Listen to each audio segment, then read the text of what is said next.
சரிங்க தம்பி. நான் அதிகமா வேணும்னா கால் பண்றேன். சரி, ஓகே.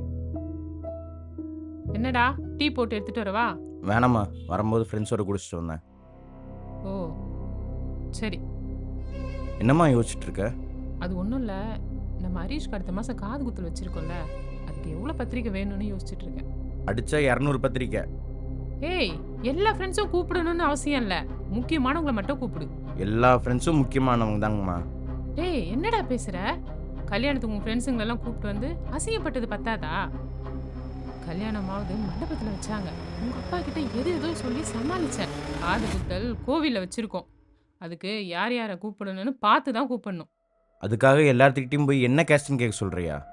கேட்க முடியலன்னா யாரையும் கூப்பிடாத. உங்க அப்பா உங்க ஃப்ரெண்ட்ஸுங்கள பார்த்து அவங்கள்ல பாதி பேர் நம்ம ஆளுங்களே இல்லன்னு சொன்னாரு. உன்ன அவங்க கூட சேரவே வேணான்னு உன்கிட்ட சொல்ல சொன்னாரு. நான் தான் வேலை பார்க்குற இடத்துல பகச்சுக்க கூடாதுன்னு அவர்கிட்ட சொல்லிட்டு வந்தேன். வந்தா எல்லா ஃப்ரெண்ட்ஸும் வருவாங்க. இல்லன்னா நானும் வரல.